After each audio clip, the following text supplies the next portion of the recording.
Hello, friends. Welcome back to Spike Week. And on today's show, we're going to draft some best ball mania teams on Underdog. But we're going to figure out how do we handle all of this influx of training camp news. We got injuries. We got hype. We got players playing both sides of the football. We got the always fun running backs both lining up together in the backfield. Two running backs, Bijan and Tyler Algier, Braylon Allen and Breece Hall. What's news? What's noise? What do we take advantage of in our drafts? That's what we're going to find out today.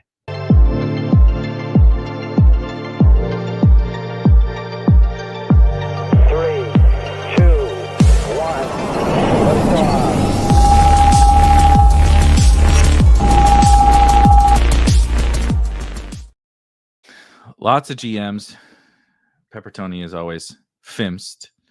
Mac, Bruce, Benny, Marie, welcome. Marie, I hope you got I hope everyone's gotten their free tickets. I just realized I still have the basement background on here. Let's do light blue. It's nice and bright and sunny and airy here in St. Louis. So let's go to the bright blue. If you can hit that like button on your way in, it's great. It's great for us. Subscribe, all that fun stuff. Super duper quick housekeeping. Major rankings update last night for subscribers. If you are a Spike Week premium subscriber, make sure you go check out the rankings in the rankings hub because lots of major updates, lots of camp related updates, injury related updates. We'll get to some of that before we pop into best ball mania. Also, I haven't talked about this probably enough on Wednesday nights in the Spike Week Discord, which of course the premium access comes as part of being a premium subscriber to Spike Week. We do Wednesday nights at 6 p.m. We do what we call a lab. And tonight I think should be a particularly pretty fun one where everybody just comes in. We do kind of a Zoom call, kind of like we're all going to go to the bar or something like that and hang out and talk like a little more casually. People don't have to show their face. People don't have to talk. People can just listen, as opposed to me talking to my computer screen and a YouTube chat list. It's a little bit more casual and a little bit more fun. And we just recently reduced the annual price of Spike Week Premium, so you can get access to all sports, all rankings, all content, all the tools, all absolutely everything for $200 a year. And this year, for the first time, we are going to be doing in-season content. So DFS, some sports betting, some battle royales, all that different kind of stuff. Rankings for that, content for that, and the tools and such for some new tools, some in-season stuff is coming this year that I think will be a lot of fun. And of course, on this channel, we'll be doing lots of content as well in season. But let's get to the training camp news. Just a couple of quick things I wanted to note before we pop into our first Best Ball Mania draft. If you did not see Isaiah Likely, it was not quick tangent. The coach is coming out and speaking immediately after an injury and being so definitive about like, it'll be a few weeks and he'll be fine type of a situation. It's like, how about we let the process play out a little bit?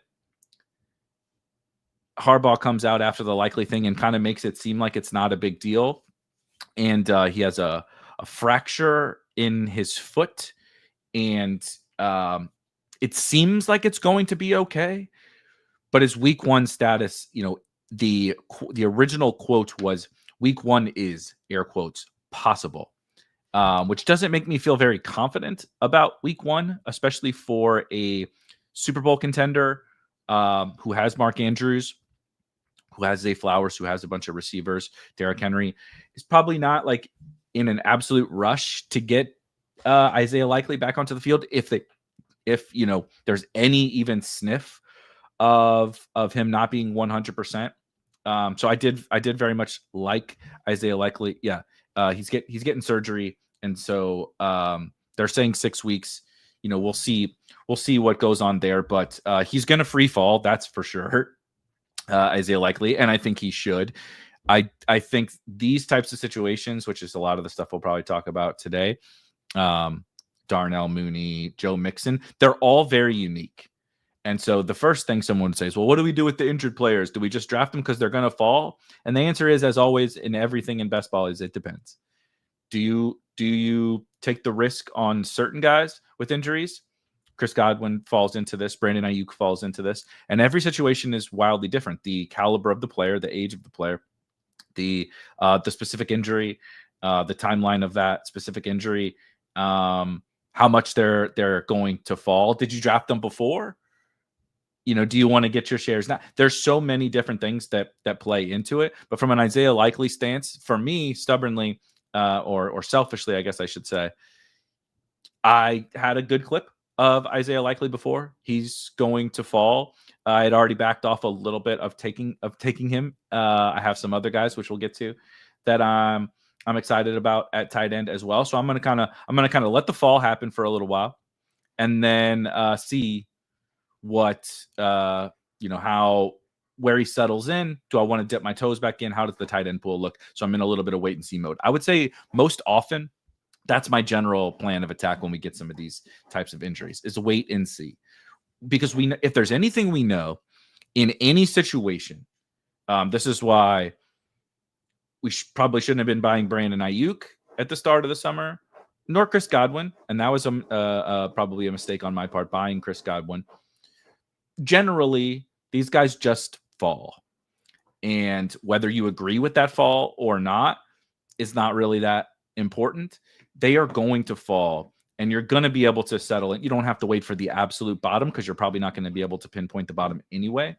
But you're going to get crazy falls. So kind of waiting and seeing where that fall ends up, how swiftly and how starkly they end up falling is going to be a little different by site. We know how DraftKings handles these injuries. Isaiah Likely will be in about round 18 here pretty soon. But handling them all, with kid gloves, but differently as well, because Joe Mixon does not feel like the same as some of these other injuries to me. We don't really know what's going on with Joe Mixon. They're being rather cryptic. They also said he missed OTAs with this injury that they didn't really tell us much about, because they don't have to. But they basically made it sound like it's no big, it's precautionary, right? Like Ricky Pearsall sat out OTAs in the first few days of camps, and that truly was precautionary. He's right back, right? Passes his conditioning test, all good, right back at camp, looking good. Joe Mixon was supposed to be, they were not worried about him for camp. In May, they said, it's fine. He'll be fine for training camp. Well, training camp is here. It's not fine. He's not fine. Now, the latest report was Joe Mixon will be reevaluated closer to the season. So they're not even being specific on what is wrong. They're not sure when they're going to reevaluate him closer to the season. And that's only a reevaluation. That's not he'll start ramping up then. The Joel Embiid ramp up, right? We have no idea what's going on with Joe Mixon. He was already a bit of a scary bet. Aging back in the dead zone. The team did bring in Nick Chubb, who I don't particularly love that either. Another aging back with tons of injury concerns, but that gave them some redundancy to what Joe Mixon can do. And whether we like this player or not as a prospect, they highly valued Woody Marks.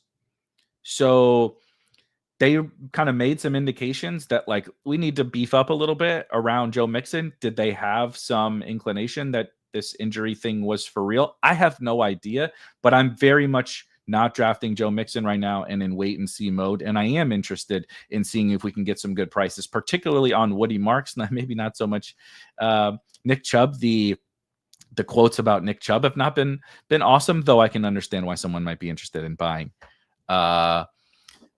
those guys. Just quickly, Benny says Baltimore first 6 weeks of the season could be pretty brutal. Hopefully they have most of their guys for most of it. I do want to get in on, again, format is going to be very different as well. As soon as we get done, I'm going to try to get the rankings updated with the likely news. And Andrews will move up, but Andrews will move up more specifically in eliminator, drafters, the marathon, those kinds of things where the early season stuff is really, really valuable. I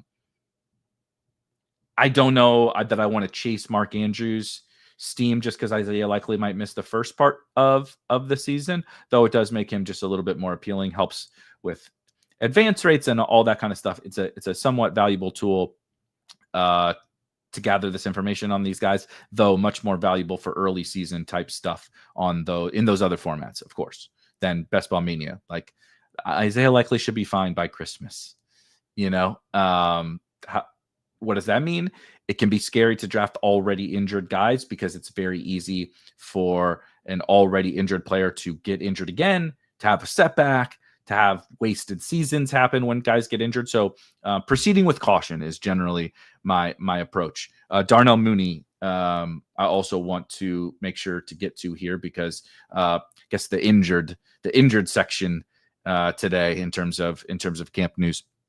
Darnell Mooney, I'm still pretty bullish for, though also being a little bit wait and see on where the bottom kind of settles in for him in drafts. You're seeing him past pick 100 on all sides, sometimes falling much further. I have taken him a little bit, though the news got a little bit worse. But the vibes from the Atlanta Falcons around Darnell Mooney have been, amongst these three situations that we're talking about here, by far the most positive. They've done nothing but hype him up as how great they think he is, specifically calling out how intelligent he is, that like they're not worried about him because they know he's like, it doesn't need the reps from a mental standpoint, which is very good, which can be the problem for rookies, right? That we run into issues of rookies not being there, not being, on that level mentally with an NFL playbook and NFL reads and coverages and all that different kind of stuff. They don't have that concern with Darnell Mooney. So it sounds like week one may be a bit of a stretch for Mooney, which did not appear to originally be the kind of prognosis. I think he could be kind of ramping up as well, a likely-esque type deal. But again, I don't have, just like likely right now, I don't have real concerns for Darnell Mooney. I also am a little less concerned. Don't call me, I'm not a doctor, so this is total not financial advice. But it's a shoulder injury. He took a hard fall, and the original reports where it seemed like it was going to be fine, but he took a hard fall on his shoulder in practice. And so those can be like annoying, but sitting out, getting the rest, getting the strength back and healing in the shoulder, like a foot for a football player versus, a shoulder. I'm a little bit less concerned with the shoulder, though any injury can be an issue. But if I'm ranking these guys in terms of things I'm worried about, Darnell Mooney is the least of the concerns for me personally. Just one last thing before Charles mentions Hollywood Brown hurt again. Most notably, Hollywood Brown recently was quoted as saying his priority this year was getting in shape to make sure he can stay healthy. And we didn't even make it to August before Hollywood Brown got hurt again. So I don't know what his workouts were like to try to stay healthy, but it didn't go so well. Shriath says, I'm being adult, refusing to draft Woody Marks based off of how garbage his prospect profile is. Just can't comprehend how he'll be any good in the NFL. The only thing I would push back on saying is it doesn't really matter if you're good in the NFL if you're out there on the field getting running back touches, especially on an appealing Texans offense who maybe throws more, which then feeds into Woody Marks. I do much prefer him on the PPR sites because I think that's where his profile plays the best. But we can't chase Jaden Blue and these other guys up the board and then write off Woody Marks when he has the cleanest path of all of these guys now to stealing this back. He has a cleaner path than Cam Scatteraboo does. And we draft Cam Scatteraboo and a better offense. And is that a hot take? It shouldn't be a hot take. Tyrone Tracy is better than Nick Chubb at this stage. And Nick Chubb is never going to play the passing down stuff anyway, whereas Tyrone Tracy can. Jaden Blue is Nick Chubb better than Javonte Williams plus Miles Sanders plus this Kevontae Turpin bullshit plus Phil Maffa plus Deuce? Like, I don't think so. So I think I'm more interested in Woody Marks than you are, though much more so on the PPR sites. If I had to, so 100%. Thank you for pointing this out because I should have said this. I mentioned before when I was talking about Mixon that they clearly prioritized Woody Marks in the draft. The Texans did. To reiterate, they took Woody Marks in the 4th round, but they traded to get him a 3rd rounder next year. So they moved up and gave up a 3rd rounder next year to get this guy. And that's like a kind of unprecedented level of trade. Now, the Texans have shown a willingness to do this. They did it with Will Anderson. Granted, that's a superstar top 10 player in the draft. Nolan also says Woody has been undrafted for much of the summer. That is a little bit different per site. But nonetheless, in BBM, like we're talking about here, certainly going to be much more lowly drafted from a draft rate perspective. And Huhaim says, the coach speak on Chubb. It sounds like the body's broken down from Nick Chubb. And so, Miami traded up for Jalen Wright. Yeah, it does. It's not a foolproof plan, but it is like their intent is shown a little bit with what they hope for, what their hope. Right. There was another piece or coach quote that came out today or recently that was shared in the Discord that was the Panthers like wanting to build the offense and the future of the offense around, of course, T-Mac, but Xavier Legette as well. And it's like that's the very similar situation. It's an eye of the beholder type thing. I'm not sure Xavier Legette can do that. I'm not sure he has the skill to build an offense around. And that's what you might think about Woody Marks. But the Panthers are going to try because they spent a 1st-round pick on Xavier Legette and they spent a top 10 pick on T-Mac. So the teams are going to try. I think the Texans are probably going to try this Woody Marks thing. We don't have to like it, and it may not work, but you kind of don't need to be very good. The difference between wide receiver and running back, you kind of don't need to be all that good to score fantasy points. As Cody mentioned, could Chubb be washed like Kareem Hunt last year? And the funny thing is, so this would be a feature for Chubb as well, if he's healthy enough to play, is that Kareem Hunt was still scoring fantasy points. Like Zeke at the end of Zeke's career, he was still scoring fantasy points. Like bad players can score fantasy points at running back. It's not fun. Like we don't have to enjoy it, but it is a fact of the game that we do play. Last thing really quickly, then we'll hop into Best Ball Mania. I'm buying the Tank Bigsby stuff mainly because I think investing in the Jaguars offense has specifically the Jaguars backfield in this example has been a good thing all around. I mentioned like at the very beginning of May or sometime in May, I believe, on a show about like I'm drafting these situations because I think they're going to rise in camp, and the Jaguars backfield was one of them.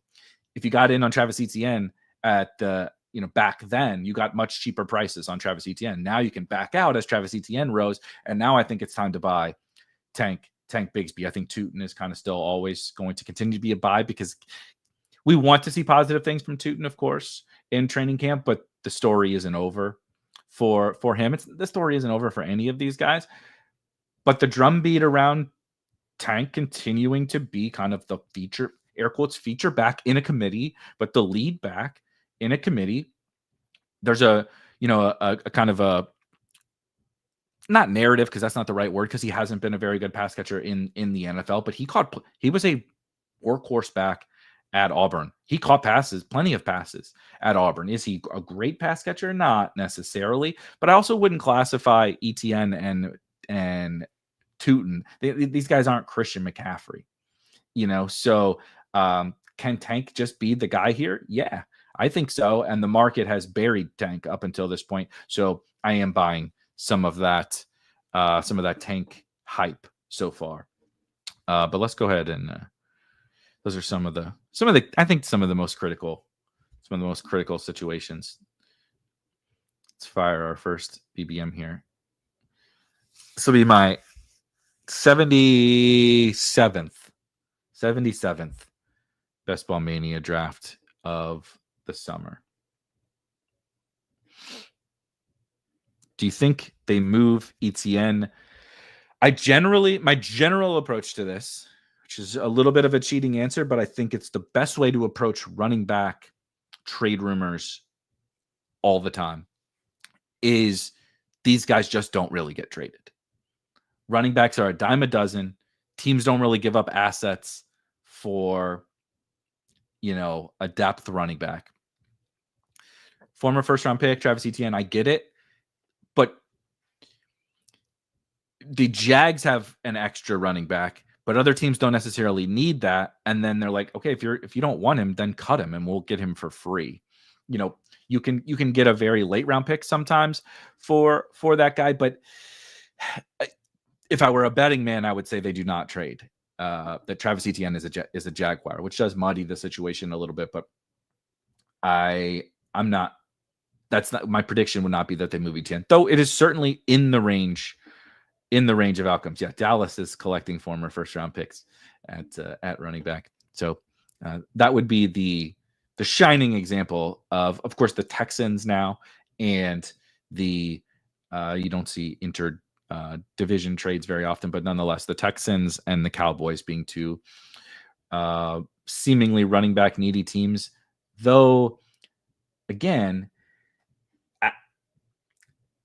the Cowboys, the other thing is what we perceive as needy is different than what the team perceives as needy. The Cowboys look and they say, well, we signed Javonte and Miles. We drafted Jaden Blue. We drafted Phil Maffa.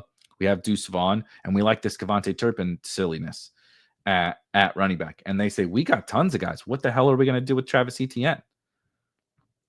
So, the eye of the beholder. To us, it looks like, holy shit, how could they go to the season with those running backs? That's what I think. But I don't think that's what they think.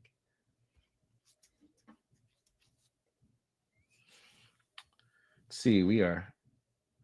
I'm gonna do Jahmyr Gibbs. Another notable. We'll draft some of the guys that are fun camp reports. I think if you listen to this channel and certainly others, but also one of the more logical potential deviations away from what happened historically in an offense was the Detroit Lions backfield. Ben Johnson gone, David Montgomery banged up last year, and a year older Jahmyr Gibbs kind of asserting himself as like, holy shit, this dude is a superstar. And in camp thus far, historically, if you recall, in games and in camp, David Montgomery was the air quotes starter. He would take the first series, and in practice, he would take the first rep or reps. That has changed this year. Is it because Ben Johnson is gone? Is it because Dan Campbell has decided this? Is it because Jahmyr Gibbs is too good, simply too good? I don't know, but I don't care about the reason. I don't get paid extra because I nailed the reason why it happens. But Jahmyr Gibbs, it's not a guarantee. It's just some reps in practice. He's not going to play all the snaps. No one plays all the snaps. So if he takes on a greater load of that Detroit Lions backfield, I think it's extremely notable. And I think that was, as Best Ball on Call says, I just think once the second half of last season happened, he says, no way the Lions can put Gibbs back in the bottle. I would agree 100% with that. And we're getting the early rumblings that the genie might just be out of the bottle type of a situation. Yeah. Travis Hunter says he plays all the snaps, says Disbanded Brotherhood. Amen. That is true. He's trying. He's having a good camp. Travis Hunter. It's funny that Travis Hunter's balling out in camp, uncoverable by the Jaguars DBs, which maybe that says a lot about the Jaguars DBs as they keep getting roasted but I'm very excited for the Jaguars. Like every day I see something about the Jaguars, I feel better and better about this big stand on the Jaguars. Trevor Lawrence, De'Ami Brown, popped some big plays yesterday, I think. Travis Hunter doing Travis Hunter things, and Brian Thomas Jr. is a superstar. So yeah, could he cover himself? I've always said that Travis Hunter is the best the best backyard football player possible. Yeah, the only Jaguars DB that could cover Hunter is Hunter. Who's the better 18th round click, Perine or Woody? Woody. There's a Woody, like Perine is a old, dusty, but trusted on passing downs. He's not taking over the other stuff. It just would never happen. I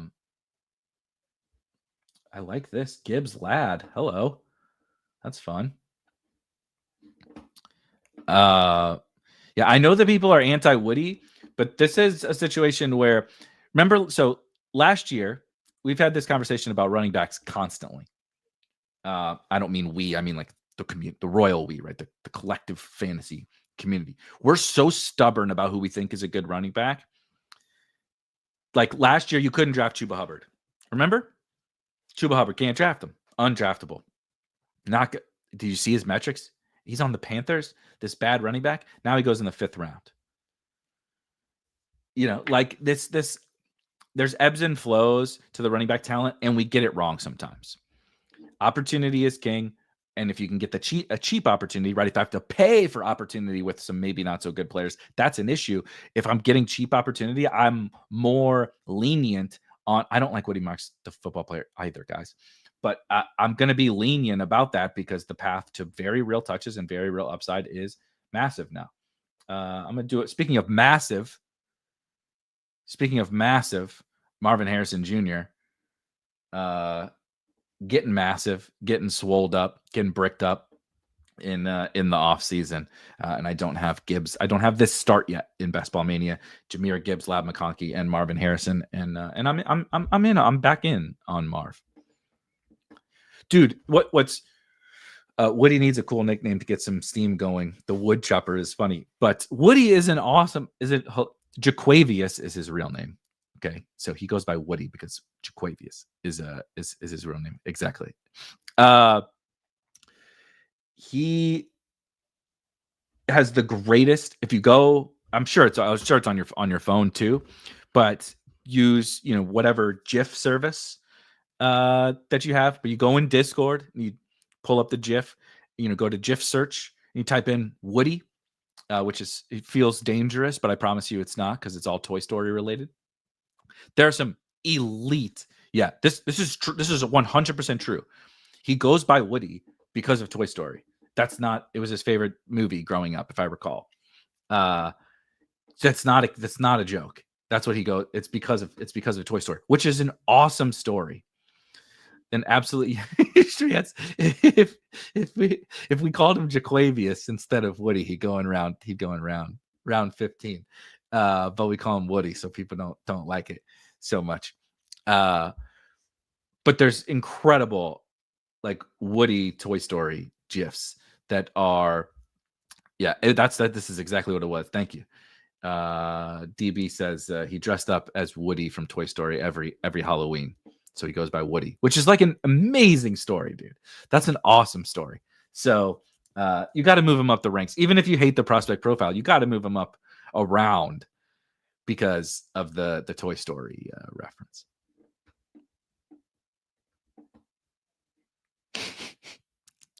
I'm not putting that one up on the screen. Max says Perine is pretty washed and isn't stealing many targets from Chase Brown. Brooks is the backup and we'll get some of the short lunch. Yeah, I think that's the problem with Perine is that he's just he's the old school trusted pass protector and catch check down. Like they know he can catch check downs and they know he's going to protect Joe Burrow.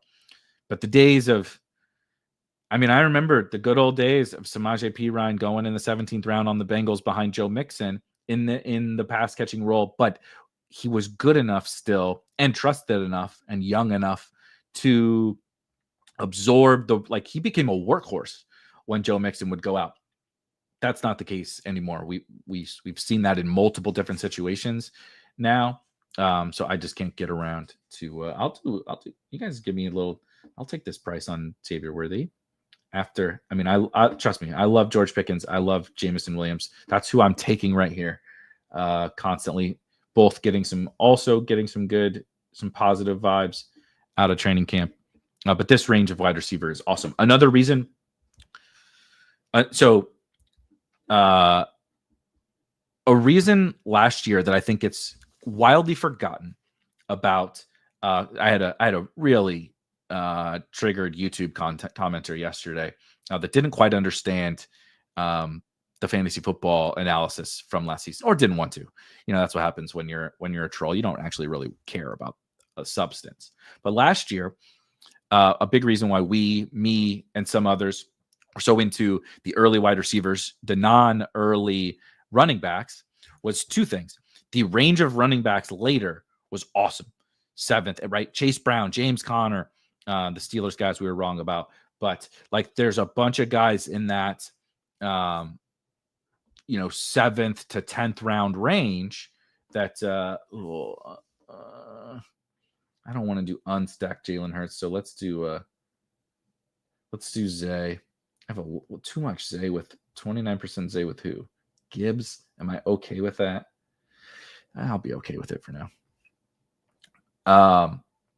Last year, the range of backs in the 0 RB range was so good that, in my opinion, the best way to construct your rosters was to get the superstar wide receivers, get the superstars at the other positions, and soak up all these awesome running back picks. And those running backs hit. So that thesis was kind of right. Chase Brown, right? Obviously down to Bucky and Chuba and all these different guys, they hit in really meaningful ways. And it's just, got dunked on by Saquon and Derrick Henry and such, and it happens. This year, so the difference was the wide receivers dried up. So you would have rather had that 3v3 of the Chase Browns, James Connors, et cetera, in that range. But this year, I don't feel so much about that. When you get to that 0 running back zone, Tony Pollard is fine. The Giants guys like Jalen Warren, I like J.K. Dobbins a lot. I like Jordan Mason a lot. Outside of that, it's pretty gross. And so I'm dabbling. Of course, you guys know I love Amarian Hampton and RJ Harvey and Travion Henderson and stuff, but I'm dabbling in Gibbs, Jonathan Taylor, Achane, what have you. I'm dabbling in a bunch of these other early running backs because I actually much prefer the wide receivers that go in that historical 0 running back-ish range. And so it's been a little bit of this awkward push-pull. So I'm getting a lot, and I also want to have a lot of the George Pickens, Jameson Williams, Zay Flowers, Devontae Smith, getting all of those guys. Travis Hunter now, Deebo Samuel, T-Mac, on down the list. I want to be in on that whole tier of wide receiver.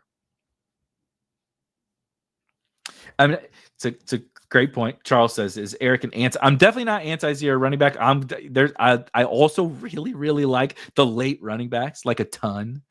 There's a lot of running backs from the Tutons and Tyjae Spears. I love Ramondre, obviously Dobbins. I mentioned Zach Charbonnet, Tank Bigsby, Tyler Algier, obviously Shipley, Braylon Allen. There's a million different backs that I love. Keaton Mitchell, I moved way up in the rankings. We just opened up possible Woody Marks or a Nick Chubb just opened up to us. There's a ton of different backs that I love. So I still very much like 0 running back teams, but often to get elite quarterbacks and elite tight ends onto those teams, if that makes sense. I can get CD with an elite tight end and an elite quarterback and still hit that wide receiver range I was talking about. And then, Shuby says, Monungai seems to be opening up to us. Roshan is just still in the goddamn shadow realm, apparently. So it's a fun little season. Pearsall, Jennings, and Swift go. I don't really. let's do Addison. I definitely don't have enough Addison, but he obviously plays against Jahmyr Gibbs in week 17. So let's get a little bit of that correlation going here. But anyway, I am, yes, dabbling in more of the early running backs this year, and it would be easy to say, well, I got shit on by Saquon and Derrick Henry last year at the start of drafts, and so I'm going to chase it. But I actually think it's entirely, like, this is a wildly different market than last year, man. Wildly different market than we've had in the specifically last year, but the last couple of seasons. And I think the best way to take advantage of it is in that window is not running backs anymore. So like extreme zero running back you can push to, or take a Gibbs, take a JT, take a Hampton, take a Harvey, take a Travion, right? Take a Triple H player. Let's make sure we get some. Okay, definitely a Puka.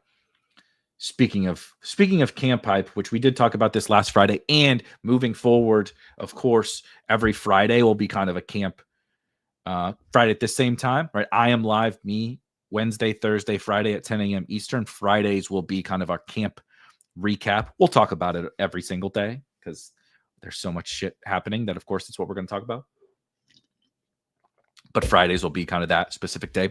Also, notably on Friday, if you're watching for the first time, I see you guys watching. Thank you very much. If you could hit that thumbs up just super quickly for me, just click that button real fast. It would be awesome. But also, if you leave a comment on one of these videos, on today's video, tomorrow's video, if you leave a comment, you'll be entered into a free ticket giveaway on Fridays. On Fridays at the end of the show, I give away 3 tickets to the Drafters main event. So they're $20 tickets, $60 in total. 3 different people will win a ticket to the Drafters main event every Friday here on the channel. All you have to do to get entered is comment on one of the videos. So 1 comment per video per person, but that means you can get multiple entries if you comment on multiple videos. I'll add you to a wheel. We'll spin the wheel on Fridays at the end of the show and give away those free tickets. You do not have to be there live on Friday to win it. We'll figure out how to, right? You can go back and watch later. We'll hook up in Discord, Twitter, wherever. And I'll make sure you get your free ticket. Yeah, Chris says, must be present to win. No, you do not have to be present to win. Anyone can win. We want best ball sickos winning, not people that, granted, if you're watching one of these shows at 10 a.m. Eastern on a Friday morning, you're certainly a sicko. But we don't want only the sickos that are available at this time. We want everybody. We want all of our friends to be able to enjoy some free money. Is Chase the clear 101 in all formats? And do you have Bijan and Gibbs over Lamb and JJ in full PPR? I do not. I have Chase as the 101 in all formats. Yes. And I have CD one. So for anybody that has the rankings, I don't even mind sharing. I have CD 102 and JJ 103. I actually have Bijan ranked 3rd amongst the running backs. And as of right now, I have Saquon 4 and Gibbs 5. I have Puka 4, Saquon 5, Gibbs 6. I think I'm going to swap Saquon and Gibbs in those rankings. So just for full transparency, that's how I'm looking at it. B-Rob, Kyler, Pittman. I have really been trying to get some more Travis Kelce. Let's do it. Let's do a Travis Kelce team. I literally don't have Travis Kelce with these guys. Not with Gibbs, not with Ladd, not with Marv. Obviously gives me a little secondary stack there with Xavier Worthy. Can soak up those Chiefs targets until Rashid comes back from his very likely suspension. This is definitely who Haim says. I have Puka at 7 purely to not have 30%. I think I have 20. I have north of 20% Puka for sure. For Best Ball says, can you win more than once? Thanks for the ticket last Friday. Yeah. Anybody can win any single week. Everybody should be able to win just because you won before. It's like saying Mahomes could never win this is very a clear and direct. The most obvious comp you can give is like saying Mahomes could never win a Super Bowl again since he won one. It's pretty similar to the situation of whether you can win a free ticket to the Drafters main event on the Spike Week YouTube channel. Most people are saying that's pretty close. Whew, see, this is why there's Dobbins. Little. I'm taking Dobbins right here. Often. Nice little pairing though with obviously Denver, KC. I just also really like J.K. Dobbins, and I don't really love that range. Didn't have a great quarterback option for me there. Baker having gone off the board at 89. I would have taken Baker probably to go with a Puka at 93. But now, excuse me, JJ McCarthy, Justin Herbert opening up here for me as probably priority quarterbacks. So we'll see. Technically, Goff would be fine too. So we'll put my correlated quarterbacks here in the queue just so I don't forget. Of course, with the Draft Hacker, as you see, I highlight if you are correlated with a non-quarterback, I use this little orangish color. Of course, I use green for some people use red for their high ownerships. I use red for my low ownerships and green for my high ownerships. I'm not sure if that's right. And obviously the white is like in the middle ownership wise. And then blue, you'll see once I draft Jared Goff or something, you'll see, let's say I draft Jared Goff, Jahmyr, Gibbs, these guys will turn blue. So you can see that I have them stacked with the quarterback, but those are just some of the different the settings that I use on the Draft Hacker to help me understand, much more quickly when the queue is up there, like, okay, this guy, you need this, you need that. This guy correlates with this guy correlates in week 16. This guy correlates with your running back, et cetera, et cetera. Yeah, exactly. Am I out on Harvey? Absolutely not. I have like 25% Harvey and like I'm in on both. I would say the Broncos backfield is going to be my highest owned backfield, like total. It's just that I really like RJ Harvey and I really like J.K. Dobbins. I think you can draft them both on the same team. 75%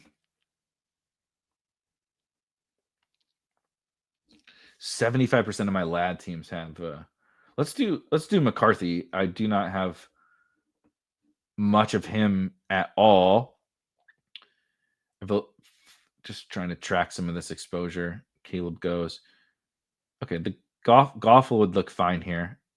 I don't really have Goff with these guys. I don't love the Goff Gibbs stack, but I think it's okay.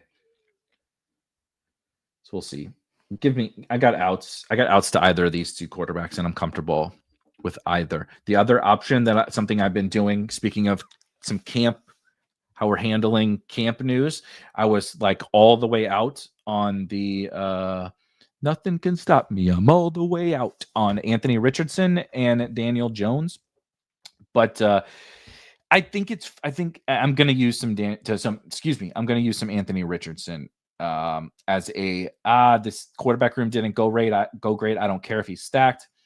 I'm accepting the risk of a zero because there's just not a lot of late, like super late quarterbacks after Cam Ward and Geno Smith and Bryce Young and those guys. There's not a lot of super late quarterbacks with that upside. And he's been continually like kind of running with the ones, if you will, playing well so far early on in camp. And I think if he continues to play well in camp, that 11% Herbert, and I have a lot of kind of Herbert with these guys. Goff, I just really don't have with almost any of these guys. So we're going to do that one. I think that one makes more sense. Obviously, I don't want to be using Anthony Richardson too much, but I also think if I look back, right, here's kind of how I think about that situation, but many of these situations from a best ball perspective. And I guess you could talk about it in a managed league too, in the main event or something. Anthony Richardson at like pick 190 or 200, given that the other late quarterbacks are Tyler Shuck, Jackson Dart, Russell Wilson, Aaron Rodgers, basically guys I want zero of. Anthony Richardson with his fantasy profile, if I looked back and I said, you had that available to you the whole, until August at some point, and you didn't want to put like a couple chips on there. It's like, I don't know if you guys are Office watchers, if you watched The Office, but Kevin from The Office has a great quote. And he says, if somebody gives you 10,000 to 1 on anything, you take it. That's the Anthony Richardson this year. It's like, people ask, aren't you worried that he sucks? Yep. Aren't you worried that he, asked out of the game last year? Sure. Aren't you worried, about Daniel Jones being better than him? Aren't you worried about the coaching staff getting fired? Aren't you worried about all of it? Yep. All of it. I'm worried about all of it. But if someone gives you 10,000 to 1 on anything, you take it, as Kevin famously said.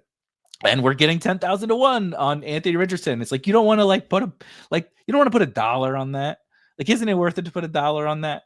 That's kind of how I'm thinking about AR. He's not going to be a linchpin in my portfolio, but I would feel so foolish at these prices, given the other cheap quarterbacks, if I didn't dabble, stick my toes in those waters, basically. Coming back on the clock. Where's the live by? I don't know if it means much, but Sam Howell has been terrible behind JJ in camp, says Cody. Yeah, Sam Howell is, in fact, terrible. As someone who drafted 50% Sam Howell a couple of years ago on Washington, you want to talk about just escaping just the luckiest thing you've ever seen in your entire life. Tank's gone.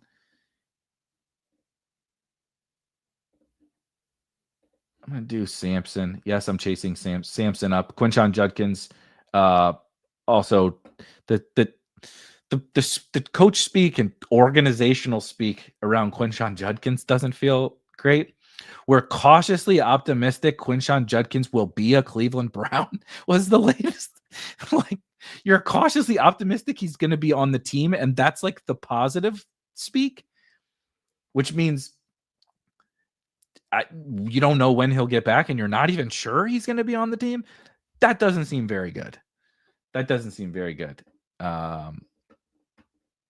To me. Russell Wilson has been productive. Yeah, but not for fantasy and not lately. We're playing fantasy football. Russell Wilson's the best actual real life quarterback out of all those guys for sure, but not in fantasy. And also he probably is going to get benched at some point in this season. So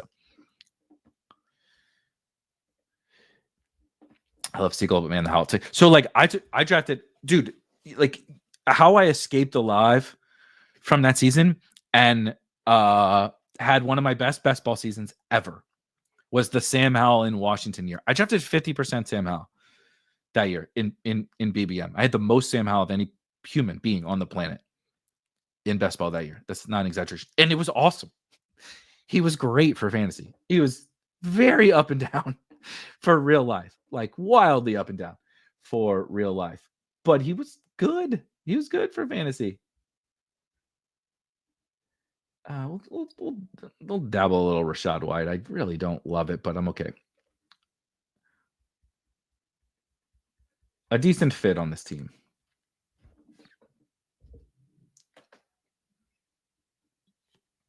Let's do a quick recap for the audio folks. Through 13 rounds, I saw Rel. I saw your comment. I'll get to it in a second. Jahmyr Gibbs out of the 104. Chase, CD, JJ went 1, 2, 3. Ladd, round 2. Nice. Marvin Harrison, Xavier Worthy, Zay Flowers, Jordan Addison, and Emeka Ibuka. I love that Ibuka has become a chaperone, the youngest chaperone on the planet. He's going to chaperone Addison through the first couple of weeks. Travis Kelce, I mentioned I'm trying to get a little bit more. Travis Kelce, I think I was just being a little bit stubborn. Notably in training camp, Andy Reid talking up Travis Kelce and how seemingly committed he was to kind of getting in shape and getting back to the peak of his powers. So it's close to the as close to back to the peak of his powers as one can get at Travis Kelce's age. J.K. Dobbins, J.J. McCarthy to stack with Addison, Jared Goff to stack with Jahmyr Gibbs, which I'm like so on. Obviously, Gibbs can catch some passes. And the Lions go Burr. They're going to score a bunch of points. Dylan Sampson and Rachaad White. Do you use the power index? What is probably not, because I'm unaware of what the power index is. Did you see the second part of that where they said we expect him to sign? Yes. I honestly, I think we talked about this last Wednesday, 2 Wednesdays ago, whenever the Judkins thing happened. We talked on Wednesday's show where I said, like, I think Judkins is going to be a Brown. I think he's eventually going to sign. I am mostly just worried about he's a rookie who's going to miss like all of camp. That is the terrifying part for me. Holy shit, look at all this Braylon Allen I have with those guys. Holy shit, look at all this Will Shipley I have with those guys, he says as he clicks Will Shipley. I got to get my Will Shipley bags up whenever I can, because most of the time on a stream is not it does not go well.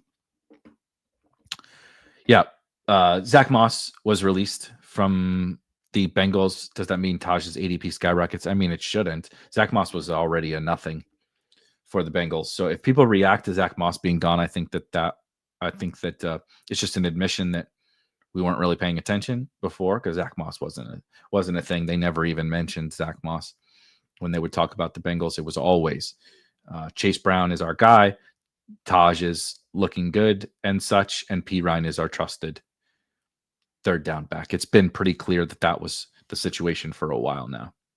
So I don't think Zach Moss means anything. Yeah, double counting for sure. Yeah, Christian Kirk, good shout out. Christian Kirk has been getting rave reviews in Houston. So I think he does stand out a bit as a chaperone-ish type guy here. God.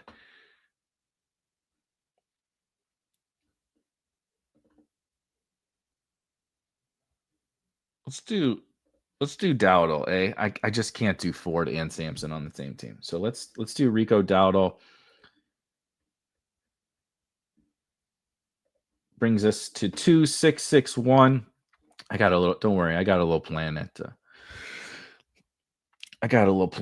at tight end here.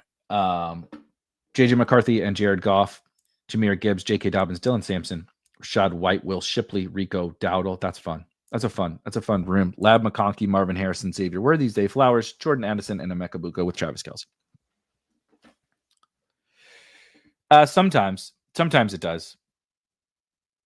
Sometimes it takes drafters forever to fill. Sometimes it takes, it's hit or miss.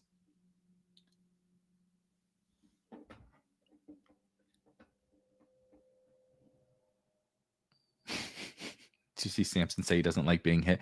He had the greatest year in the history of Tennessee football as a running back and won SEC Offensive Player of the Year.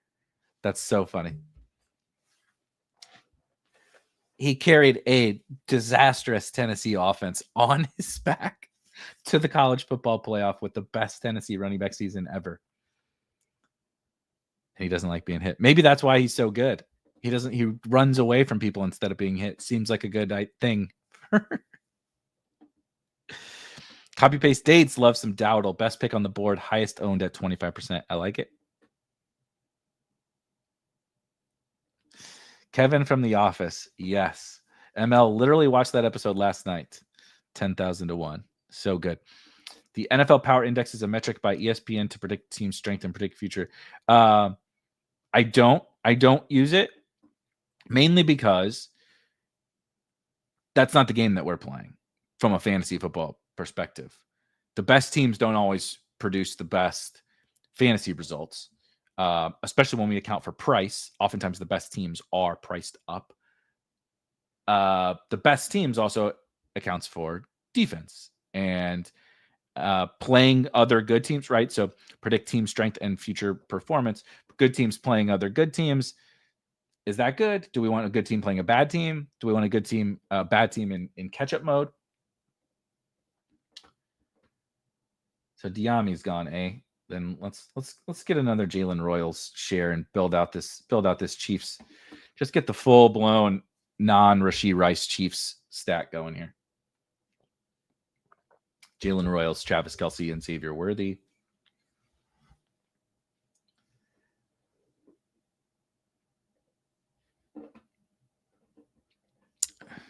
Dial just threw up in its mouth clicking Miles Sanders.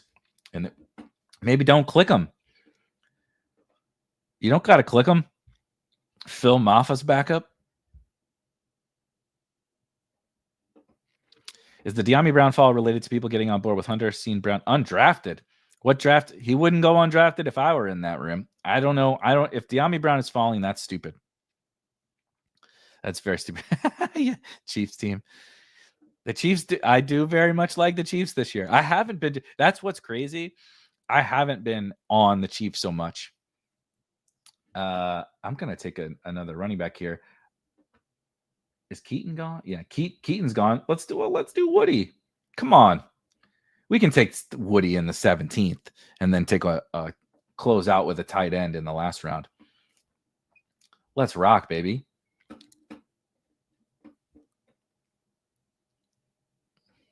Baby hedge against Javonte. I respect it. I have non-zero. Miles Sanders. Ryan doesn't like. Dowdle does like Miles Sanders. Boy, talk about the biggest short bus, or what's it? What are we doing? I'm not sure. I'm not sure how to even. Miles Sanders left Carolina. Rico Dowdle entered Carolina. I don't know what the right comp to that one is. Oh, GAB, the most Dante Thornton, 30 plus. I will tell you, we have a fella in our Spike Week Discord. He goes by Big Country. Yes, like Big Country Bryant Reeves of Vancouver Grizzly fame, though he's from Detroit. He might be pushing you on the Dante. He has an absolute bag of Dante Thornton. I know that for sure. So I'll have to ask. BC will be in the lab later this evening, I assume, and I'll have to ask him if he has 30+%. But I like Dante Thornton. I respect that. I respect that stand. T. Sorensen says it's a Parker Washington thing. Well, that's foolish. And as the foremost stan of mid-ass Parker Washington, who was drafting him last year, which kind of worked a little bit. Yeah, a couple spike weeks. Parker Washington is not stopping Dyami Brown from having a good season. That you can take to the bank. I think Parker Washington's the wide receiver 4 on the team, or what, depends on how you classify Travis Hunter. But it's those. But Dyami Brown is going to play a lot for the Jacksonville Jaguars, and I think might kind of be good. At what price are you taking Judkins? I see he went at 166 here. I'm basically not taking him, honestly.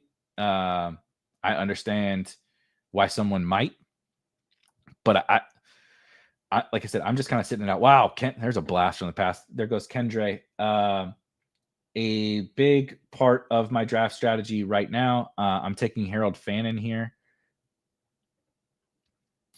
Taking Fannin on 2 tight end teams is currently something I'm trying to take advantage of. Speaking of camp hype, just go to the Athletic, go to the Twitter machine, go to wherever Google machine that you like to look up your camp news, and just sit back, maybe fire up a cigar, glass of whiskey, wine, whatever. Maybe not right now, maybe this afternoon, but whatever your leisure activity that you enjoy, and just go watch and read some of the Harold Fannin hype, because it's good. It's good. They love him, and I think he's going to be a smash, and I'm so very excited for Harold Fannin, but I'm trying to take advantage of that right now. Like an absolute ton in the 18th round, but mixing and matching him with all of these other tight ends, like basically with the assumption that Harold Fannin is a smash, and then what does that mean, right? If I can get that smash in, so here's the deal. The backup tight end on the Browns feels bad. He's not the backup tight end that he's going to play, right? He's like a move all over the field and play the big slot type stuff.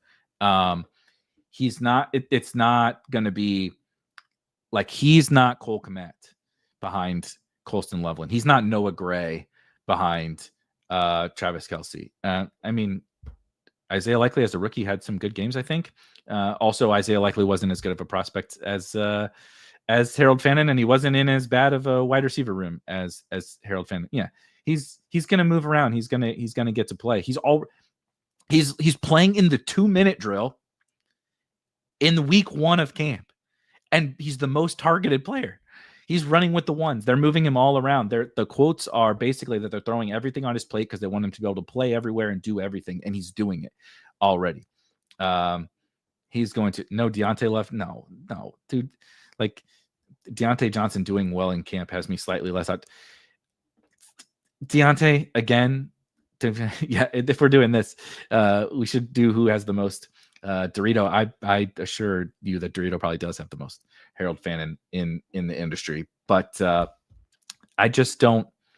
I'm Deontay Johnson, the guy who got kicked off of a bunch of teams and refused to go in the games, and like that's fine.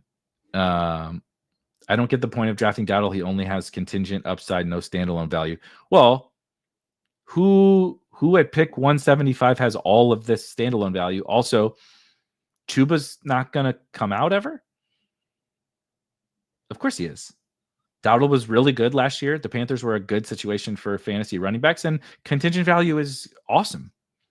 I drafted Will Shipley. He has mostly just contingent value. There's nothing wrong with contingent value. It's a good thing in best ball, especially late in drafts, and only beating. I like Chuba Hubbard fine, but he ain't Saquon Barkley. He ain't Jahmyr Gibbs, and Jahmyr Gibbs shares time with David Montgomery. So I think Dowdle seems pretty fine to me. But let's run this down and pop in another real quick. Jahmyr Gibbs, Lab McConkey, Marvin Harrison, Xavier Worthy, Zay Flowers, Jordan Addison, Emeka Buka, Travis Kelce, J.K. Dobbins, J.J. McCarthy, Jared Goff, Dylan Sampson, Rashad White, Will Shipley. See, I kind of like the blend of all these different guys. There's another one. On the Dowdle point, I have Jahmyr Gibbs. I have J.K. Dobbins. I have Rashad White. I have guys, right? Like, how much standalone value in week 1 do I need? Hopefully not a lot, because then I'm in some real fucking trouble if I need all this standalone value. Took Woody Marks. Woody Marks has standalone value in week 1. There you go.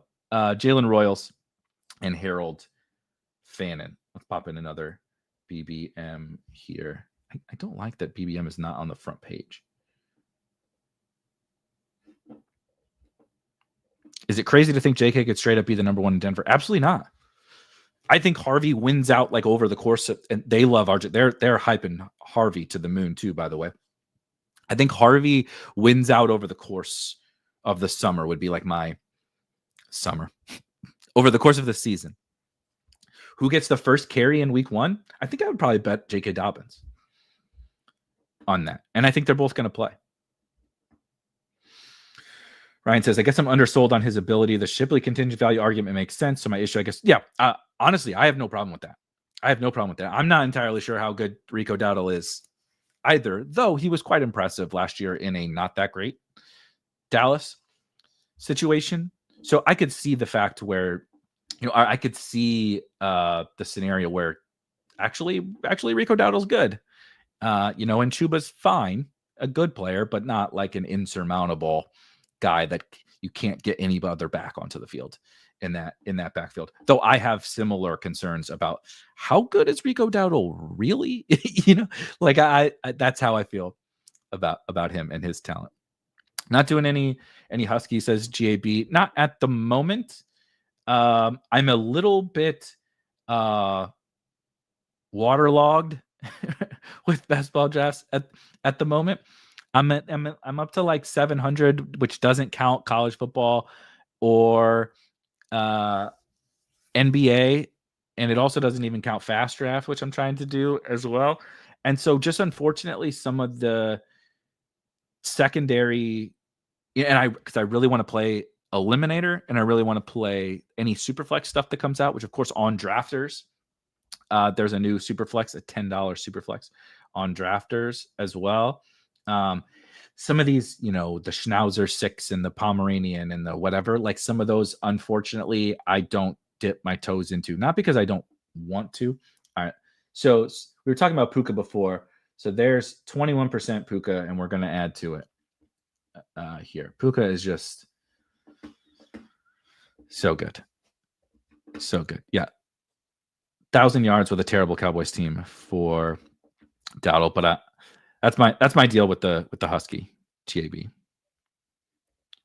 Besides getting volume in, what advantage is there to drafting BBMs right now? Well, news responding to this is the time of year we wait for to draft. But the answer is both of those things. I have to do 73 more by the season starts, plus like 75 DK millies and like 90 drafters, plus all the other stuff I want to draft. So I have to do a lot of drafts. So I need to get the volume in, but also this is the time of year we wait for to draft, right? I think I understand some people disagree. I think Harold Fannin is a great pick in the 18th round that shouldn't go in the 18th round or shouldn't be so freely available / undrafted in drafts. I want to take advantage of that. The Tank Bigsby situation before he rises. I want to take advantage of that. So it's pouncing on, you're drafting right now to pounce on certain specific situations.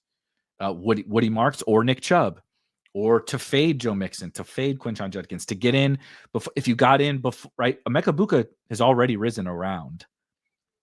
If you got more than that since the start of drafts, if you got in before the rise, right? It's 100% to pounce on, and those situations are different for all of us, but there's certain situations I'm trying to pounce on right now. And so I need to do it now before that situation, the value gets kind of sucked out of the price on many of these situations. All right, back on the clock. See, I'll be a running back bro for you guys here today. Let's do JT and Puka. I actually don't have that one a lot. Do you ever sleep? I shut the brain off in the evening pretty good, I think. I shut the brain off. I don't know if I get enough. I don't get enough sleep, but I shut the brain off pretty good. Also, if anybody wants to play, anybody is playing MLB DFS this morning, I'm actually doing a show on Roto Grinders immediately after this at like 12:15 Eastern, for the MLB slate. So yes, I'm still playing MLB DFS at the moment, but I usually, after these shows, Wednesday, Thursday, Friday, I go to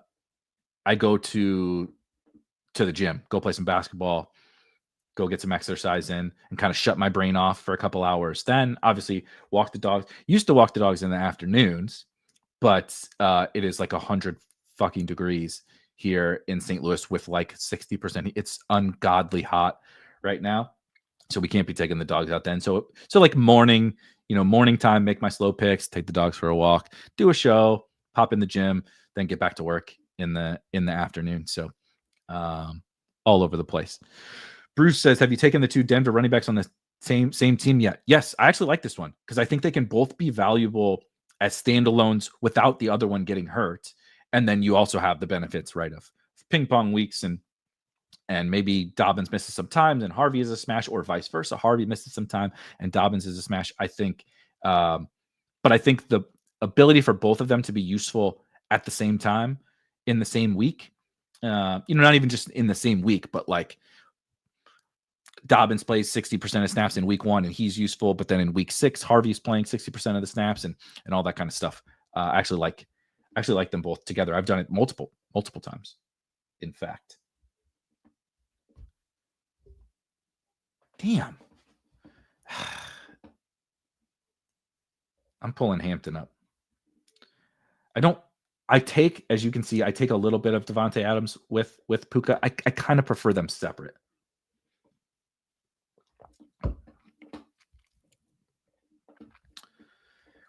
Unbelievable. Nick Kurtz, baby. I played Nick Kurtz last night. I played an athletics stack last night and got none of the extra base hits. Got none of the extra base hits. There's no obvious round 18 tight end that Fannin. So I'm skeptical compared to some, but 0% is wrong too, says Benny. I think that's fair. I think that's a logical approach to, right? We can disagree on, like, I think he's a smash and you're like a little bit more skeptical, but I can acknowledge like when people say like, oh, the Browns backup tight end, round 3 rookie, like I get all that. I believe in the player and what I think the role is going to be more than you do, but I see that side of things. So that's why I'm not going to have 60%, because I do see the opposite side of these things. I think it's a good skill to develop. And I probably didn't have it in early years. When we first started Spike Week, I probably didn't have that very, very much. That's why I drafted so many slappy ass picks like Trey Lance and stuff, Gabe Davis. But being able to kind of be like, okay, I don't want to like go as hard as Erik is at this guy, but maybe 0% is wrong. That's how I feel about Anthony Richardson, right? It's like, I don't feel very good about this, but I think 0% is wrong. It's like really how I think about some of those guys. Deciphering between a true fade, a 0% fade, and a dip your toes in guy, I think is actually really, really important. And we don't talk about that enough. Ooh, T-Mac. Yeah, we'll do a little T-Mac on this team. See, this wide receiver range, to be able to take JT and Amari and Hampton and still probably recover with 2 wide receivers I really like, is like pretty good, given that later I don't love those running backs that go.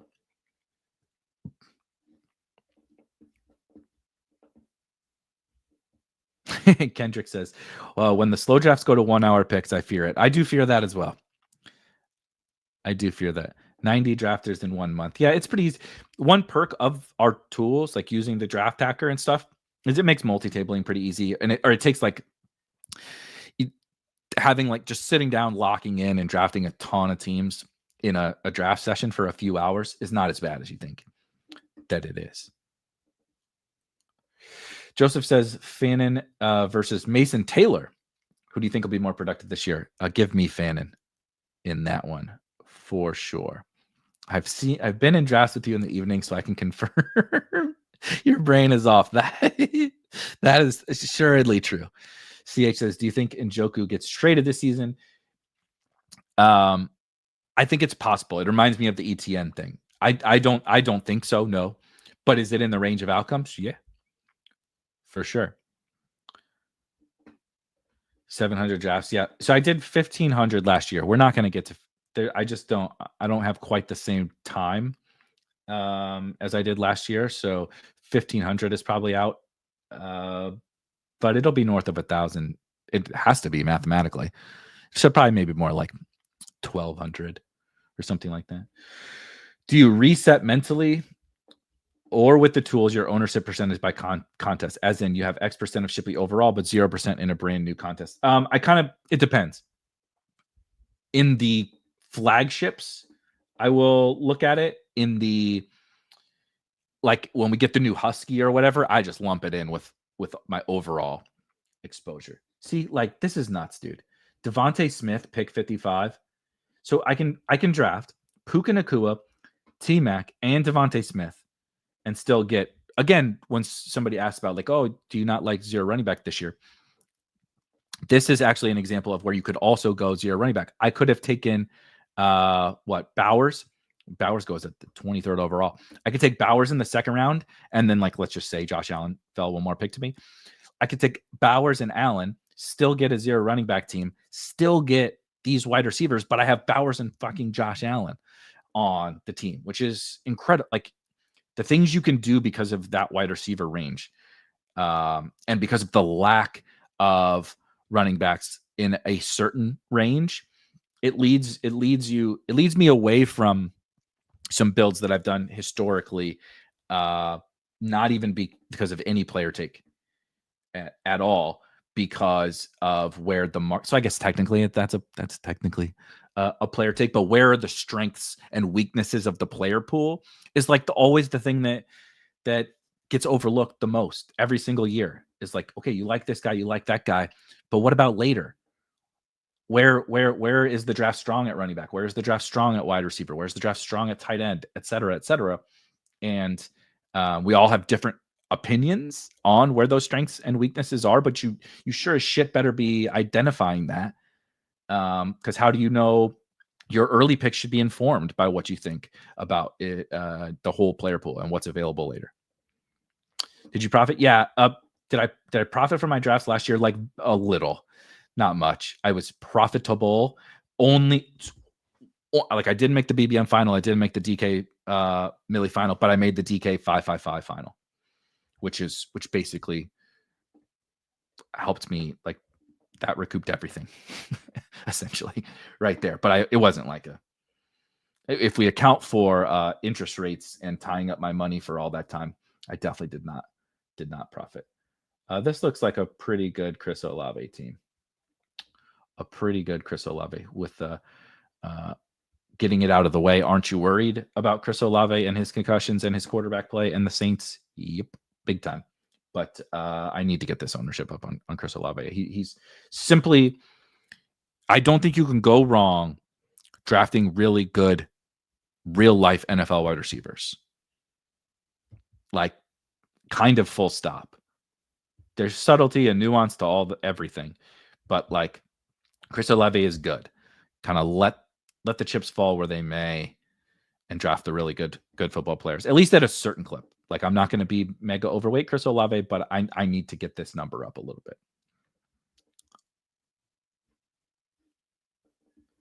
Let's see.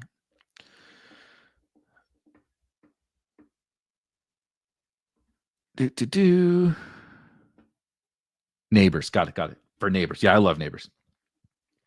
Love Neighbors, love Puka. That's why you got to pull from somewhere, and we're pulling from some Bijan Robinson. While we're at a quick break here, two quick things. If you've just recently joined, if you could hit the like button while you're sitting there, while we're waiting for this pick to come up, that would be awesome. We are definitely about to be in the thick of it. I see all you guys out there. Thank you for joining. Subscribe to the channel. All that fun stuff. I'll be going live every Wednesday, Thursday, and Friday. Every Saturday comes a new episode of Legendary Sickos. Every Sunday, my good friend and coworker Rob Coakley is drafting also at 10 a.m. Eastern. And then Rob and I do a Monday night show called The Best Ball Basement, where we have some fun. We talk about some silly subjects, but we also draft best ball teams. So there's pretty much daily content. I have a bunch of videos I've started working on that I want to drop, some recorded podcast videos as well. And if you just recently joined this particular stream on Fridays, I give away some free tickets to the Drafters main event. 3 free tickets to get entered. All you have to do is comment on you can comment on this video and you will get entered to win. Oof. Don't love this spot very much. See, this range just stinks, man. And we used to have, so now Mooney's going to, I do actually like Darnell Mooney in this range, but Mooney's going to fall out of this range. We used to have a Puka in this range. Now he's risen up a little bit, right? Golden used to be here. Downs, all these guys used to be here. They're rising up a little bit. And the running backs are pretty rough. I mentioned I don't really like Mixon. I don't really like Pacheco. I like Pollard a little bit. I like the Vikings guys a little bit, but I really like this range for Dobbins. I really like this range for quarterbacks. You pick your quarterback adventure. So when I'm siding between, do you take an elite tight end or an elite quarterback? The fact that this range is there where I don't love a lot of the guys and I can get almost every, right? Mahomes, Baker, Purdy, Caleb, Kyler, I can have any of these guys in this range. Knicks, whatever, pick Dak, whoever you like at quarterback is available here. So thinking about that is how I'm it's driving a lot of my decision making in these first 7 rounds, these first 6 rounds, because of what's available in 7, 8, 9 is not as good as I thought before, or it's changing. It's morphing a little bit. Some of the stuff that was good there is going a little bit earlier. And so figuring out how to navigate that has been a bit of a chore, but nonetheless, I think has been really helpful for understanding this specific pocket of the draft. Because what does that mean for how you build your teams? It actually means a lot to me. Happy Wednesday, Michael. Do you think anyone has ever done 2,000 drafts? Definitely. I know people that have done 2,000 drafts. There's probably somebody watching this show right now that's done 2,000 drafts. Should we do Mahomes and try to go get? Should we build out a Mahomes Jalen Royals stack here? I'm trying to think. Sure, let's do it. It's Chiefs Day. Chiefs Day at Spike Week. Yeah, I was gonna say Dial. I thought Dial did. I know like some of the leg up guys did. They were like hammering a ton of drafts. It's rare. It's rarefied air for sure. 2,000 drafts is absolutely fucking insane. It's a chore, man. For me, I hate myself for it, but I've become a slow draft bro. It's just the only way I can physically get that level of volume down. It's not possible for me to get to the amount of drafts I want to get in without doing a bunch of slows. Because I've talked about, like, I play the other sports too. And it's right. College football season is going to be here before the NFL is. So I got to get those drafts in as well. So I have a bunch of slows in the college football tournament on Underdog. I will play a ton of NBA. I love the NBA. I enjoy NBA best ball. MLB playoffs will be coming up, right? So there's so much that I just don't have. There's only so many hours, not just in a day, but in a summer to get the drafts in. So slows, unfortunately, have become a pillar of how I put together drafts. Interesting show for the Nets. Oh, I like this one. Let's do that. We'll do that. I'm down for that. An interesting show for the next basement could be the players you and Rob have the biggest ownership discrepancies on. Yeah, players we disagree on. I love it. I'm in. It'll give Rob another chance to dunk on me because I like Curtis Samuel over Juwan Jennings last year. I could not believe what was happening with Juwan Jennings as it was happening, as we made a bet on Curtis Samuel versus Juwan Jennings. And I thought I got my money in good. I did not get my money in good. That is for sure. Is there a way to check this in Draft IQ 2020? Check. Yeah, just go to Draft IQ and click 2024. What do you mean? You can see your 2020. Yeah, you can go all the way back to whenever you started using the tool. We started in 2022. You can go all the way back to 2022 and see all your exposure. That's it. I told you it's Chiefs Day. It's Travis Kelce Day here at Spike Week. 2 Travis Kelce shares, but I think you got to take him right there with Mahomes. So far through 9, we got a fun team. Puka Nacua, Jonathan Taylor, Amari and Hampton, T-Mac, Tetaroa McMillan, Devontae Smith, Chris Olave, Khalil Shakir, Patrick Mahomes, and Travis Kelce. Yeah, this is fun. I have only quotes. JB says 65 slows and the nonstop daily ritual of checking in every few hours has me feeling nauseous. It is very nauseating. It is very nauseating. I'm in, I don't know, like maybe 100 on drafters, 100 slows on drafters, and something like 75 on DraftKings. Not as many on Underdog. It's mostly college football right now on Underdog. Some puppy twos. I still have some super flexes kicking around. But so maybe 50. So what's that? 200, somewhere around 200 total across 3 sites though. Kelce will be a top 5 tight end this year in the 9th round. League winner, says Charles. I respect it. I've just come around a little bit to Kelce. Like if you go back and look at last year, don't watch. This is one of those where everybody always tells you to watch the games. I love that bit. Do you even watch the games, bro? Like literally all of them. Yes. I watch every single game, every single week. So yes. But if you watched Travis Kelce, you don't feel so good about him, right? I do not have. This is a nice I don't have Sharps with Mahomes. He plays against T-Mac. I don't have Sharps with Mahomes or Kelce. I don't have Sharps with Puka plus JT, and he plays against T-Mac in the championship.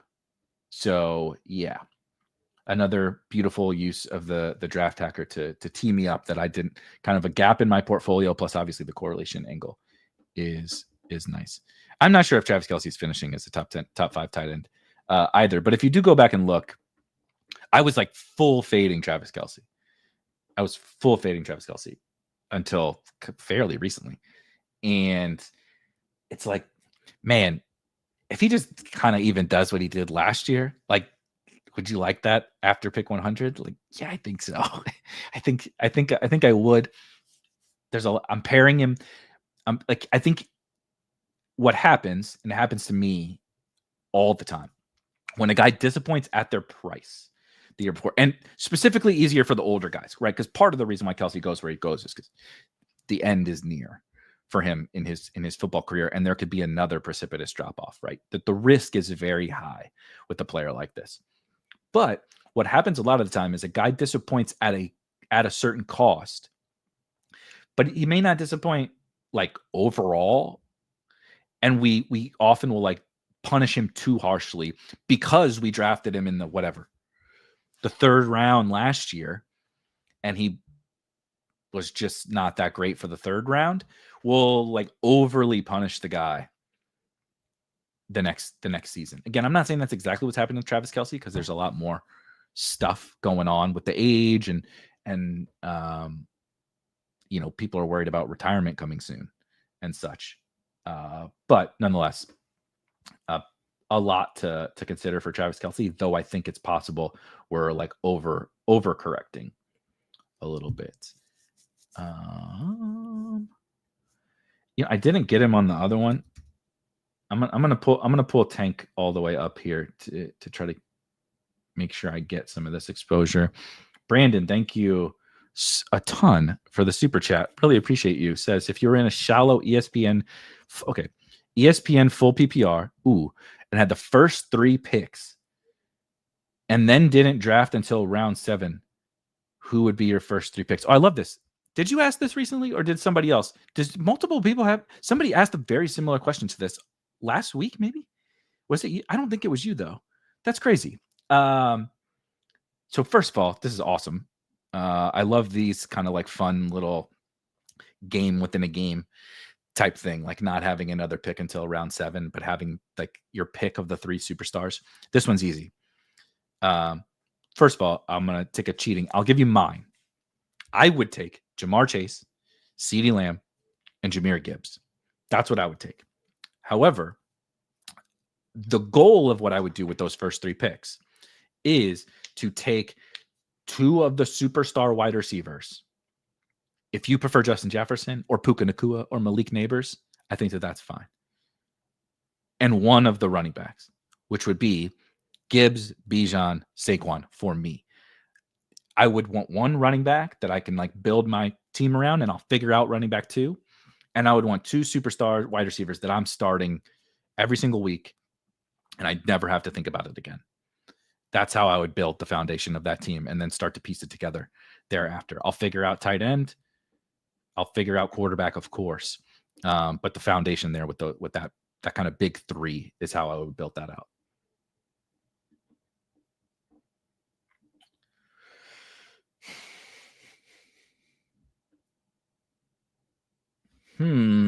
I should have looked at this at when I come back on the clock. I might need to reach for Bryce.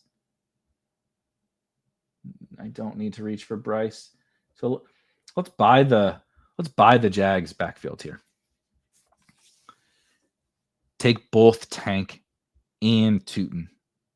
Somebody asked about that with Denver earlier. I actually quite like doing it with these 2. Yes, I understand the Travis Etienne is there and still on the team, but I really like doing it with these 2. It really like is probably not the right phrasing, but I'm intrigued by it with Tank and Tootin. Christopher says, I heard of an amazing fantasy football contest, the No Loser League. You only get your points for the players who win that week. Oh, Jesus. So imagine that for best ball.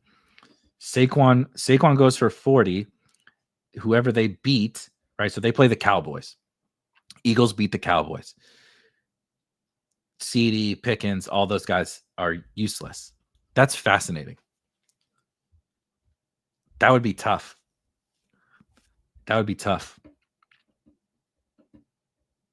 Who Hames also double tap in Tank and Tootin, 12-13 a little bit now. I did 11-12, but beggars can't be choosers when you're picking in the middle of the board.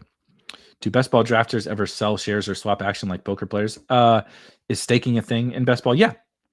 Not to the same degree that it is in other games, but specifically in poker. But it is a thing.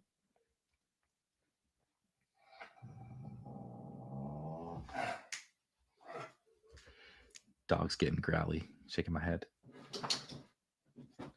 Who took Brett?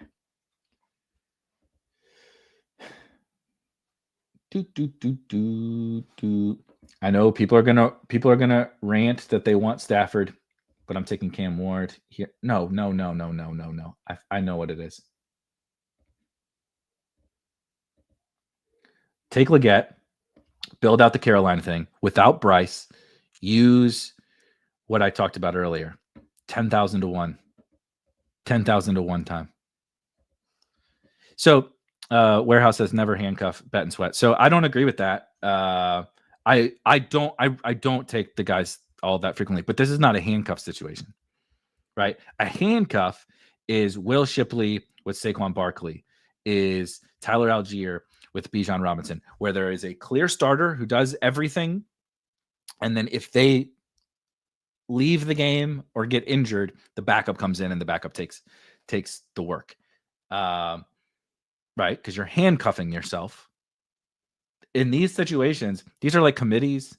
These guys are the bet is that you're consuming, you're more so buying a backfield as opposed to handcuffing a player, because they're both going to play. Now you're going to get all the production. You're going to be able to sometimes get good games in the same week out of these guys. You're not getting good games in the same week out of Will Shipley and Saquon Barkley unless they win by 50 or something like that. It's not something I look to do frequently at all, but I am looking to sprinkle it in very specific. We talked about Denver before, in some very hyper specific situations. I'm open to doing it, but I'm not handcuffing like my early round picks. I agree. What's the least amount of wide receivers you pick in a draft? 6. You just need a certain volume. What I think gets lost sometimes in some conversations about roster construction in best ball is the quantity of flex options, if you will. Let's call them flex options that let me think about this now. That's a hell of a price on. I'm going to take Algier and just close it out. We'll close it. So there's I handcuffed Bijan without having Bijan. JT, Hampton, Charbonnet, Tank, Tootin, Algier will be my running back room here. I like this. With Puka, T-Mac, Devontae Smith, Chris Olave, Khalil Shakir, Xavier Leggett, and then Kelce and something at tight end with Mahomes and something at quarterback. But this is where sometimes I defer from like what a lot of our opponents will do, what you'll see if you use Draft IQ and look at what your opponents have done from a roster construction perspective. I still want to have a certain level of quantity at running back and wide receiver specifically, so that I can navigate. Like you're even on your best team, you're probably going to have a dud or two, right? A guy who's hurt or a guy who's just a stone cold zero, especially because some of these guys are being picked late in drafts. And then think about, you got to have a good regular season. So you need to have good week 1 through 14 and finish in the top 2, right? So you got to beat 10 teams. So I got to be able to churn. I'm not going to get a great game out of CeeDee Lamb every week. Not going to get a great. Saquon Barkley didn't have a great game every single week. I got to be able to navigate that. But then specifically, the more important part, in weeks 15, 16, and 17, I got to finish at the top against other really good teams because they advanced out of their pool, out of their pod as well, right? They were top 2 teams in their league. They advanced, so they're good. I got to finish at the top in 2 straight weeks, and then finish at the top in this tournament against 542 other teams in week 17. I need a volume of guys to cycle through because I actually don't want the same guy to be popping every single week for me. I want it to be different players.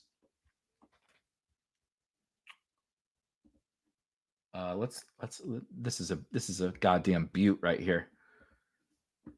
Alec Pierce to set up Mr. 10,000 to 1 in round 16. But hopefully that makes sense on the, like, I want to have the volume of flex options. And by flex, all I mean is basically running backs and wide receivers. I know tight ends technically count. I don't want to be, if a tight end is my highest flex option, that probably went poorly for me in that week, especially in the playoff weeks. Through 15, 16, and 17, I want to have a volume of those guys. And so at wide receiver, it's just like, I already need to fill 3 spots. So if I only draft 6, that means for the whole season, but then in 3 straight weeks, I'm going to need just only those 6 guys to fill 3 spots, maybe play into the flex for me as well. That seems rough. That seems rough.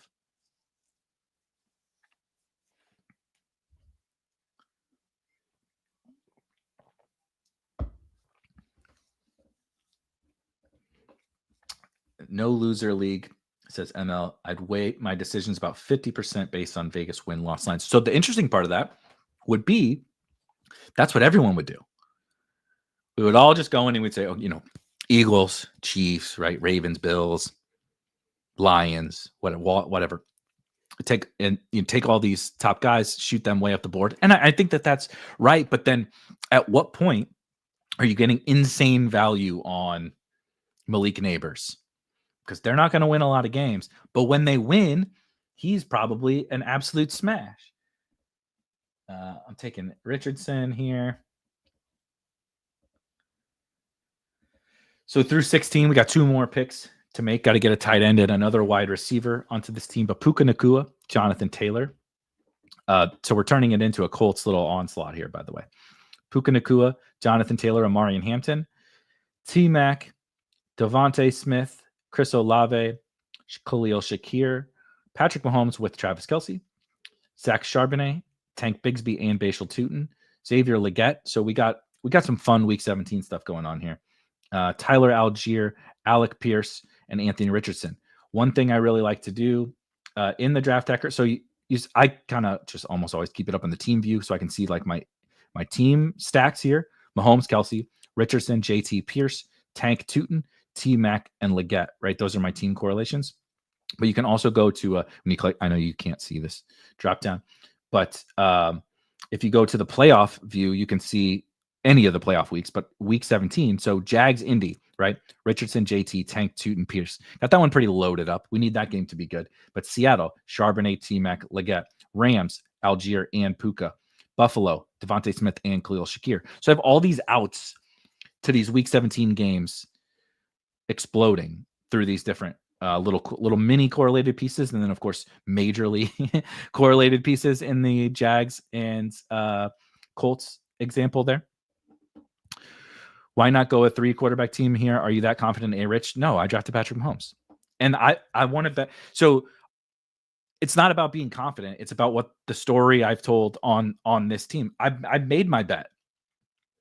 It's like if I'm not confident enough in any quarterback, quite frankly, to draft him on a 2 quarterback team, then just don't draft him.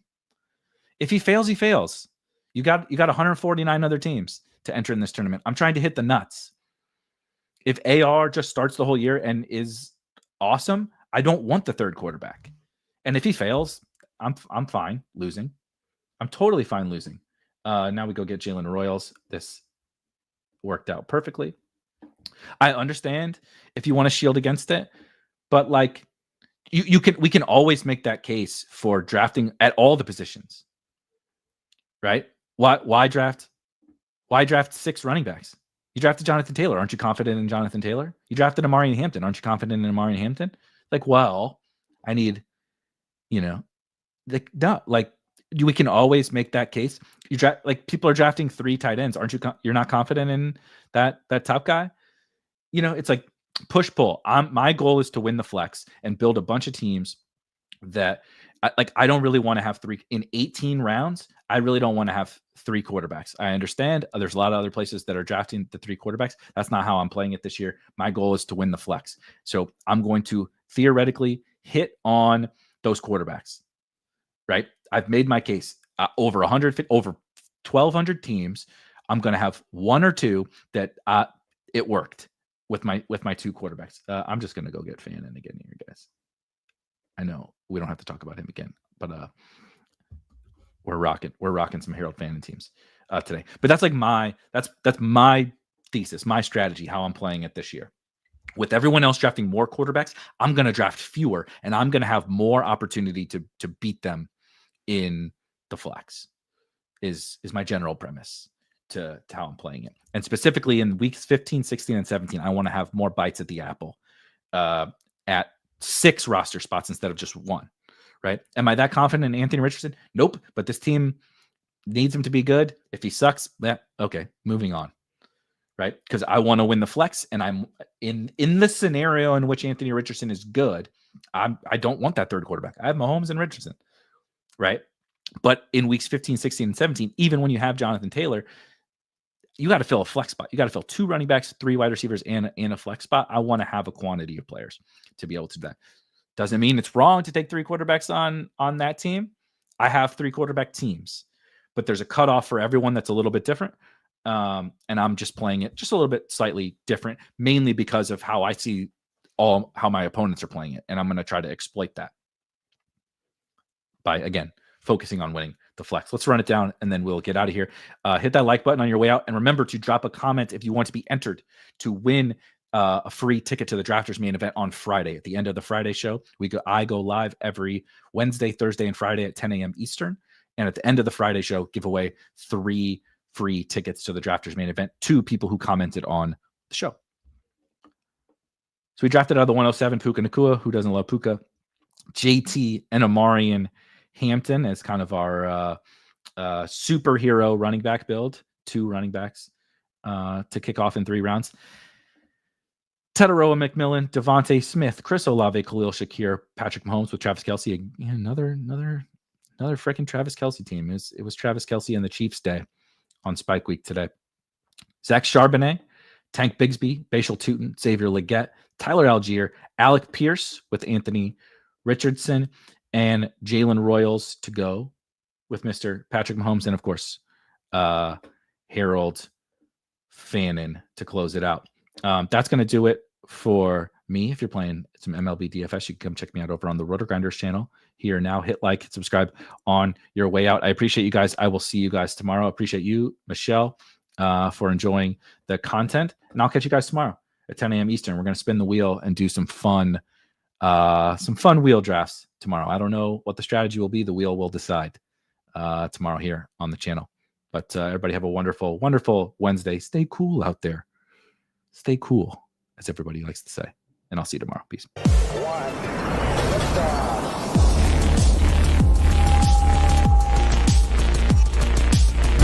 Woo! Those were some spicy takes. Want to stay up to date with all of the other spicy takes we're going to have over here at Spike Week? Why don't you press that subscribe button below? You turn notifications on, we draft a team, boom, you know about it. We have another spicy take, boom, you know about it. You can be there. You can draft with us. You want to stay up to date? That's how you do it. All right, we'll catch you later next time here at Spike Week.